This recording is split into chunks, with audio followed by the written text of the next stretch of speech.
नाशिकमध्ये स्वयंघोषित ज्योतिष कॅप्टन अशोक खरात आणि रवींद्र एरंडे प्रकरण ताजं असतानाच आता आणखी एक धक्कादायक घटना घडली।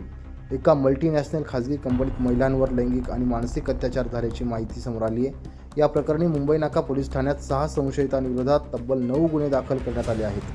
नाशिक पोलिसांनी तात्काळ कारवाई करत सर्व 6 संशयित आरोपींना ताब्यात घेतलं असून त्यांना लवकरच नाशिक जिल्हा सत्र न्यायालयात हजर केलं जाणार आहे। महिला विनयभंग, छेडछाड आणि धार्मिक भावना दुखावल्याच्या आरोपांखाली ही कारवाई करण्यात आली असल्याचं सांगितलं जात आहे।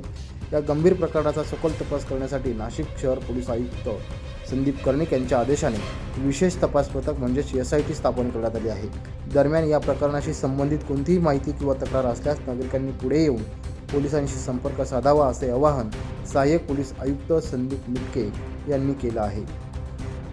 नामांकित बहुराष्ट्रीय कंपनीमध्ये महिलांचा विनयभंग, लैंगिक अत्याचार, मानसिक अत्याचार आणि धार्मिक भावना दुखावल्याचे एकूण 9 गुन्हे दाखल करण्यात आलेले आहे। त्यामध्ये आतापर्यंत 6 आरोपींना अटक करण्यात आलेली असून गुन्ह्याचे गांभीर्य, व्याप्ती पाहता गुन्ह्याच्या तपासाकरता SIT स्थापन करण्यात आलेली आहे।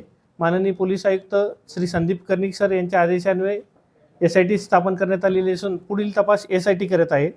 यासोबतच नाशिक शहर आयुक्तालय हद्दीतील सर्व खाजगी आस्थापनांना पोलीस दलातर्फे आवाहन करण्यात येत आहे की आपल्या आस्थापनामध्ये काम करणाऱ्या महिलांचे सुरक्षिततेची जबाबदारी ही आपली आहे आणि त्याकरता योग्य ती खबरदारी आणि प्रतिबंधात्मक उपाययोजना करण्यात याव्यात। तसेच कुठल्याही महिलेची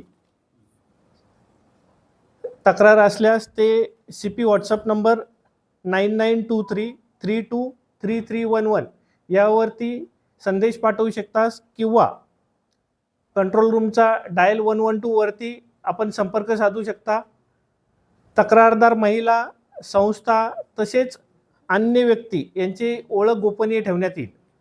याबाबतचे आवाहन माननीय पोलीस आयुक्त श्री संदीप कर्णिक सर यांच्या वतीने करण्यात येत आहे। धन्यवाद। थँक्यू। पीडितांची आतापर्यंत 9 गुन्हे दाखल आहेत आणि 6 आरोपी अरेस्ट आहेत। धन्यवाद।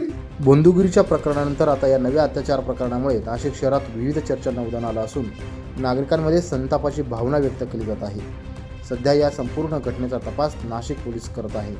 नवतेज महाराष्ट्र ब्युरो, नाशिक।